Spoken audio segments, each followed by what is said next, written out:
샬롬. 오늘은 2021년 10월 24일 하나님께서 허락하신 귀한 주일입니다.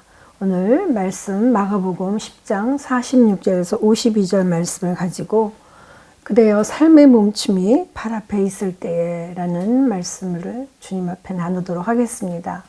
먼저 말씀을 봉독하겠습니다. 그들이 여리고에 이르렀더니 예수께서 제자들과 허다한 무리와 함께 여리고에서 나가실 때에 디메오의 아들인 맹인 거지 바디메오가 길가에 앉았다가 나사렛 예수시라는 말을 듣고 소리질러 이르되 다윗의 자손 예수여 나를 불쌍히 여기소서 하거늘 많은 사람이 꾸짖어 잠잠하라 하되 그가 더욱 크게 소리질러 이르되 다윗의 자손이여 나를 불쌍히 여기소서 하는지라. 예수께서 머물러 서서 그를 부르라 하시니 그들이 그 맹인을 부르며 이르되 안심하고 일어나라 그가 너를 부르신다 하매 맹인이 겉옷을 내버리고 뛰어 일어나 예수께 나아오거늘 예수께서 말씀하여 이르시되 내게 무엇을 하여 주기를 원하느냐.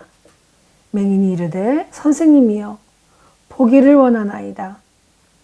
예수께서 이르시되 가라 내 믿음이 너를 구원하였느니라 하시니 그가 곧 보게 되어 예수를 곁에서 따르니라. 아멘.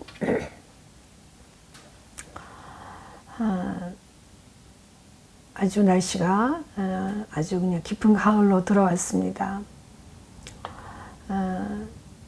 괴테가 이런 글을 썼습니다. 올바른 목적에 이르는 길은 그 어느 구간에서든 바르다. 그대 일에 있어서 다만 바른 일만 행하라. 다른 건 저절로 이루어질 것이다. 말씀드린 것처럼 독일의 대문호 요한 볼프강 폰 괴테의 시 명심하라에 실린 구절입니다.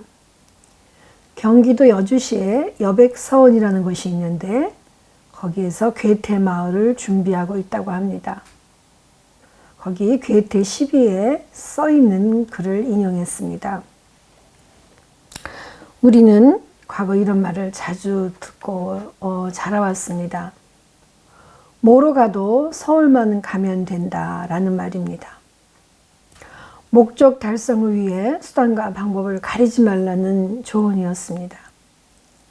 사실 이 말을 듣고 정신없이 달려온 지금 현 주역 세대들의 삶을 돌아보게 되는 깊은 가을로 접어들었습니다. 사실 지금은 한 해를 마무리하고 열매를 맺어가는 숨가쁜 시간이지만 모두들 작년 가을보다 더 깊은 상처들을 가지고 있는 것 같습니다. 모두가 자신의 깊은 상처로 인하여 다른 사람들을 돌볼 여백이 없습니다. 그래서 어쩔 수 없이 타인을 향한 무관심한 삶을 선택할 수밖에 없게 됩니다. 그렇지만 우리 자신의 삶을 돌아볼 수밖에 없는 정말 그대로 멈춰라의 이 시간을 우리는 지금 겪어내고 있습니다. 제가 보니까 어린아이들이 제일 좋아하는 동요가 뭔지 이렇게 보게 되었는데 즐겁게 춤을 추다가 그대로 멈춰라 였습니다. 예나 지금이나 아무리 율동은 못하는 아이들도 이 노래만 나오면 깔깔 웃으며 온몸을 흔들다가 멈춰 섰습니다. 요즘 정말 유행하는 무궁화 꽃이 피었습니다도 아마 마찬가지인 것 같습니다. 아이들의 놀이를 통해서 우리는 우리 인간 속에 내재되어 있는 본성을 읽어볼 수가 있습니다. 우리는 사실 정신없이 질주하다가 그대로 멈춰라에 서 있지만 어쩌면 이 시간이 너무나 필요하고 꼭 있어야 할 시간이었던 것 같습니다. 왜냐하면 이 멈춤 속에는 쉼과 여유 그리고 재충전 또한 웃음이 깃들어 있기 때문입니다.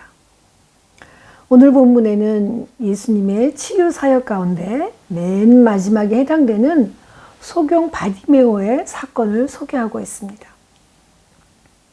주님께서도 여리고에 가셨다가 다시 여리고로 나가실 때에 바디메오란 맹인을 만나시게 됩니다. 그는 장애로 인하여 모든 삶을 멈췄습니다. 그의 오래된 고된 그의 삶을 주님께서는 어떻게 돌봐주고 계시는지 이제 소개하고 있습니다.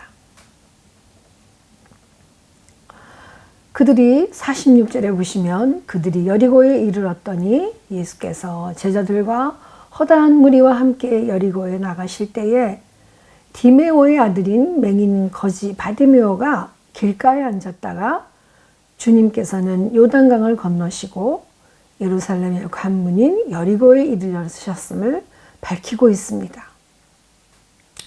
여리고라는 곳은 예루살렘에서 약 20여 킬로에 떨어진 곳에 위치하고 있고 지중해 연안에서부터 정말 250m 좀 더 낮은 곳입니다. 따라서 해발의 고지에 높이 있었던 예루살렘에서 이곳으로 가려면 급격한 내리막길을 통과해야 했습니다. 또한 이곳은 주민이 굉장히 많아 웅성한 상업도시였고 헤롯 대왕이 궁전을 건축하면서 신도시를 만들어 미화시켰던 그러한 새로운 곳이었고 헤롯은 여기서 사망하였다고 합니다. 아마도 예수님이 구 여리고를 떠나 헤롯이 조성한 이 신여리고를 들어가실 때에 이 소경을 치유하는 사건이 일어난 것으로 보면 될 것 같습니다. 당시 유대 사회에서의 소경들은 대개 거지로 살아갈 수밖에 없었습니다.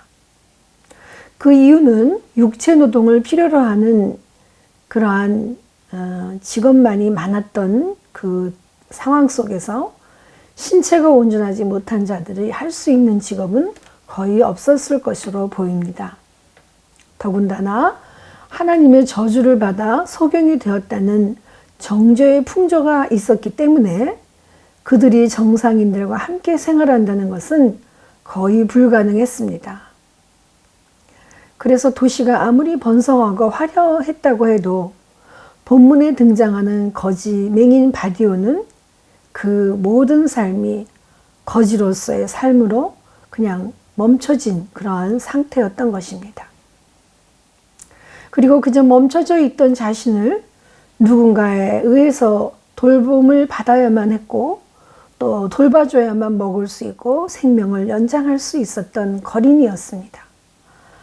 다시 말해서 바디메오는 먹고 사는 것, 교육을 받는 것, 인간관계 등 모든 것이 멈춰져 있는 상태입니다. 한마디로 버려진 사람으로 모든 것이 올 스톱된 것입니다. 지금 우리들 중에 그 어떤 것 하나라도 멈춰져 있는 분이 계십니까? 어느 연세 드신 노 부부가 손녀딸을 돌보고 계셨습니다. 그런데 남편 되신 이 장로님이 큰 지병은 없었는데 암이 발견됐다고 연락이 오셨습니다. 온몸으로 암이 전이되어 그분은 이 치료를 위해 이제 그간 했던 모든 것을 내려놓고 일상을 멈추겠다고 하셨습니다. 또 어떤 분은 부모님 중 한 분이 돌아가시면서 남긴 유산 문제로 가족들 간의 관계가 완전히 단절되어 그분의 가족 관계는 10년 동안 지금 멈추고 있다고 합니다. 또 어떤 분은 교통사고를 당해서 병원에 입원하셔서 일상을 멈추고 계신 분도 보았습니다. 코로나로 인해 갑자기 집단 격리되고 자가 격리를 해야 하는 멈춤의 일상을 우리는 지금 지나가고 있습니다. 또한 아시는 선교사님은 코로나로 정말 타지에서 귀국하여 선교지로 아직 들어가지 못하고 몇 달을 멈추고 계십니다. 뿐만입니까? 어떤 경우에 더 이상 우리는 회복이 불가능하여 영원한 멈춤의 안식에 들어가는 경우도 있습니다. 이 모든 경우들이 우리의 모두의 삶의 현장이며 삶의 여정 안에 있는 멈춤입니다. 그렇다면 이런 바디메오의 삶의 멈춤 앞에서 우리 주님께서는 어떤 돌보심과 회복을 허락하고 계시겠습니까? 47절, 48절을 보겠습니다. 나사렛 예수시란 말을 듣고 소리질러 이르되 다윗의 자손 예수여 나를 불쌍히 여기소서 하거늘 많은 사람이 꾸짖어 잠잠하라 하되 그가 더욱 소리질러 이르되 다윗의 자손이여 나를 불쌍히 여기소서 하는지라. 이제 보니 바디오는 생계를 위하여 여리고 성에 들어서는 길목에 앉아 구걸을 할 수밖에 없는 거지로 보입니다. 그런데 사람들이 나사렛 예수가 오신다고 수군거리는 소리를 듣고 있었습니다. 그러자 그는 큰 소리로 일어나서 다윗의 자손 예수님이여 나를 불쌍히 여겨 주옵소서라고 소리 지르고 있습니다. 그러나 여러 사람이 계속해서 바디메오를 꾸짖고 있습니다. 잠잠하라, 시끄럽다 라고 말하는 것입니다. 바디메오는 이에 굴하지 않고 또 소리를 지르며 주님을 부르고 있습니다. 여기서 보면 이 세상 사람들은 모든 일상이 멈춰있는 바디메오에게 고쳐달라고 주님을 부르는 그 소리를 멈추라고 하고 있습니다. 어떻게 보면 그들은 무엇을 멈춰야 하는지조차 모르는 신앙의 맹인들로 보입니다. 그러나 바디메오의 육신은 멈춰 있을지 모르지만 메시아를 기다리는 그의 영성은 멈추지 않았습니다. 아마도 바디메오는 육신이 멈춰 있는 동안 주님이 다윗의 자손이시며 그렇게도 간절히 기다렸던 메시아임을 확신하는 믿음을 키워나갔던 것입니다. 그러니까 나사렛 사람이란 소리를 듣고는 바로 다윗의 자손 예수님 하고 부를 수가 있었던 것입니다. 한편으로 보면 사람들이 주님을 나사렛 사람이라는 조롱 섞인 언어로 무시하는 면을 볼 수가 있습니다. 그렇지만 예수님은 왕으로 이 땅에 임하신 메시아라고 고백하는 바디메오의 모습을 여러분 보시게 됩니다. 어떻게 보면 우리의 삶 가운데서도 이처럼 장애로 인해 삶의 멈춤이 발 앞에 있을 때 우리의 신앙이 성숙해지는 것을 볼 수가 있습니다. 자신의 여러 가지 악조건 속에서도 또한 방해에서도 굴하지 않는 바디메오의 신앙처럼 적극적일 뿐만 아니라 가장 연약한 사람을 통해 가장 존귀한 신앙의 고백을 볼 수 있게 하시는 것입니다. 이런 신앙의 인생의 멈춤에 서 있는 사람들의 신앙 고백을 통해 주님께서는 어떠한 인도함을 보여주고 계시겠습니까? 49절 50절을 봉독하겠습니다. 예수께서 머물러 서서 그를 부르라 하시니 그들이 그 맹인을 부르며 이르되 안심하고 일어나라. 그가 너를 부르신 다음에 맹인이 겉옷을 내버리고 뛰어 일어나 예수께 나오거늘. 아멘. 여기서 머물러 서서는 멈춰서게 하다라는 뜻으로 바디메오의 큰 소리가 예루살렘을 향하여 여리고를 관통하고 나가시던 주님을 멈추게 했습니다. 예수님께서는 그분의 예루살렘 행보를 멈춰 서시며 잠시 동안 가지는 여백 속에 자신에게 호소하는 거지 맹인 바디메오의 외침을 외면하지 않으셨습니다. 그래서 사람들로 하여금 그를 주님 앞으로 데려오도록 자비를 베푸셨습니다. 한편 이러한 은혜는 바디메오로 하여금 눈을 뜰 수 있게 하는, 볼 수 있게 하는 치료를 허락하여 주셨습니다. 또한 바디메오는 주님께서 자신을 부르셨다는 그 감격으로 성령에 휩싸여 과거 자신을 휘감고 있었던 모든 것, 즉 겉옷을 내어 던지면서 주님 앞으로 뛰어나갔습니다. 바디메오는 자신의 인생을 내려놓고 자신의 모든 소유를 내려놓고 주님의 사역의 여백 안에 이제 들어가고 있는 것입니다. 고석규라는 작가의 여백의 존재성에서 이렇게 말하고 있습니다. 시간에 뒤쫓기며 살아가는 우리들은 지금 가끔 정지된 공간을 눈여겨봅니다. 그것은 볼수록 움직여가는 어떤 내재의 화면입니다. 그 화면에는 무수한 물상들이 위치하고 있습니다.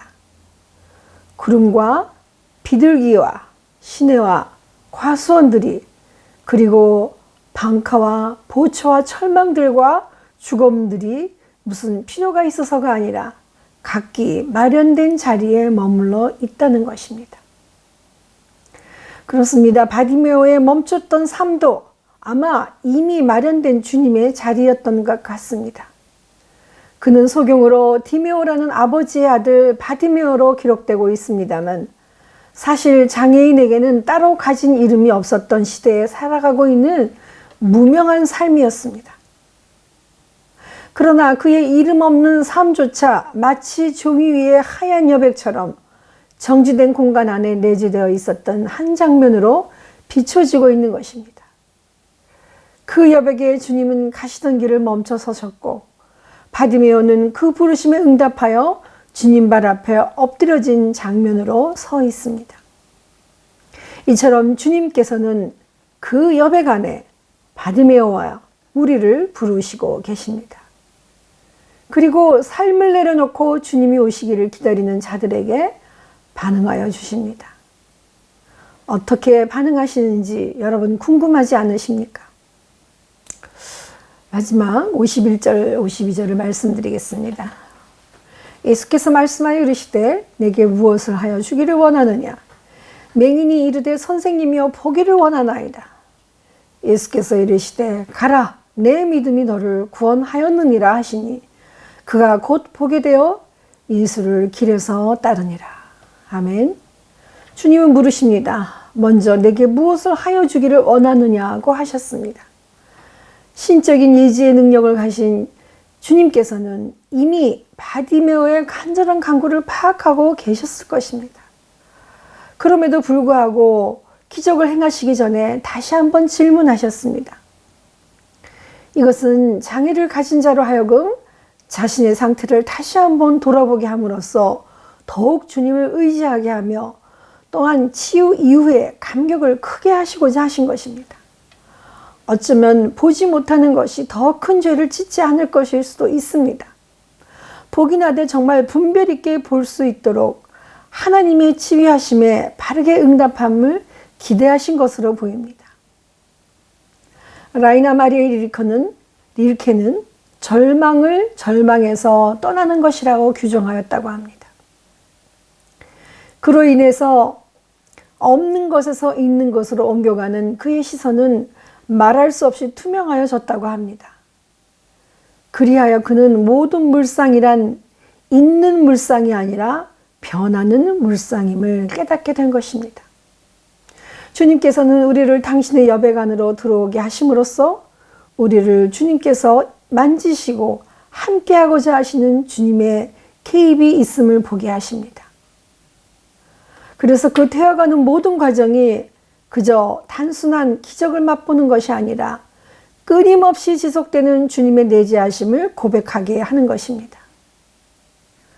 그래서 이렇게 욥은 고백을 했습니다. 내가 말하였사오니 주는 들으시고 내가 주께 묻겠사오니 주여 내게 알게 하옵소서. 내가 주께 대하여 귀로 듣기만 하였사오나 이제는 눈으로 주를 배옵나이다. 그러므로 내가 스스로 거두어드리고 티끌과 제 가운데서 회개하나이다. 아멘. 맞습니다. 맹인은 이제 멀리서 주님의 목소리만을 고대하던 그가 선생님 이제 보기를 원합니다 라고 고백하고 있습니다. 그는 정말 여기서 선생님 랍비여 이 말은 즉 나의 주님이시여 주인님이시여 완전한 생의 주인이신 주님을 부르고 있는 것입니다. 여러분은 지금 삶의 주인을 누구로 삼고 계십니까? 나의 직분, 내 명함, 내 권한, 나의 경력, 주변 친구들? 사실 돌아보면 오직 주님만을 주인으로 삼는다고 고백하는 시간은 거의 없었던 것 같습니다. 그렇지만 바디메오처럼 내려놓고 벗어버리고 삶의 여백을 가질 때 나의 여백 안에 개입하시는 주님께 자리를 내어드릴 수가 있는 것입니다. 믿음과 치유의 이적에는 불가분리의 관계가 있습니다만 믿음은 병을 고치는 원인이 아니라 필요한 수단이었습니다. 따라서 맹인이 눈 고침을 받을 수 있었던 것은 그가 인간적으로 남달리 뛰어난 점이 있어서가 아니라 여기서 단지 믿음 때문이었음을 알려주고 계십니다. 52절에 예수께서 이르시되 가라 내 믿음이 너를 구원하였느니라고 하셨습니다. 여기서 구원하였느니라는 완료 시제로 이미 완전한 상태로 치유되었음을 증언하고 있는 것입니다. 그리고 그는 주님을 따르며 주님과 동행하였습니다. 할렐루야, 아멘입니다. 얼터너티브 예배 기도문을 같이 나누겠습니다. 주 예수님의 사랑이 너희를 그분께로 이끌고 주 예수님의 능력이 그분을 섬기는 너희를 강하게 하며 주 예수님의 기쁨이 너희 마음에 가득하리. 전능하신 하나님, 성부, 성자, 성령의 축복이 항상 너희 가운데 너희와 함께하리라. 길이 올라와 너를 맞아주기를. 바람이 항상 내 뒤에서 불기를. 태양이 내 얼굴을 비춰주기를. 비가 너희 밭이 촉촉히 내리기를. 그리고 우리가 다시 만날 때까지 하나님이 너를 그의 손바닥 안에 두시기를 기도하노라. 아멘. 기도하겠습니다. 사랑에 많으신 하나님, 지금 아버지 하나님, 우리의 삶과 우리의 현실은 멈춰 있습니다. 아버지 하나님, 질고와 병으로 정말 이 생의 삶의 여러 가지 문제로 고난 가운데 숨이 턱턱 막히며 아버지 갈 수 없는 담을 쳐다보고 있는 멈춤의 상태 같은 아버지 하나님 깊은 어두운 상황 속에 우리는 빠져 있음을 주님 아십니다. 아버지 다윗의 자손 예수여 저를 불쌍히 여겨 주옵소서라고 주님의 목소리만을 듣고도 뛰어나간 바디메어처럼 하나님 이 시간 주님께 간절히 기도하오니 우리를 만나주시고 우리의 어두웠던 눈이 열리게 하시고 우리의 닫혔던 문이 열리게 하시고 막혔던 하늘문이 뚫어지게 하시고 아버지 하나님 정말로 내려오지 못했던 성령의 불길이 이 시간 뜨겁게 내려올 수 있도록 도와주시옵소서. 주님의 치유하심의 손길을 만져봅니다. 주님 도와주실 줄 믿습니다. 아버지의 귀한 멈춤이 우리 안에 들어와서 우리가 정말 주님과 함께 동행하는 큰 하나님의 영광을 보게 하시고 하나님께서 온전히 지켜 주옵소서. 감사드렸고 예수님의 이름으로 기도하옵나이다. 아멘.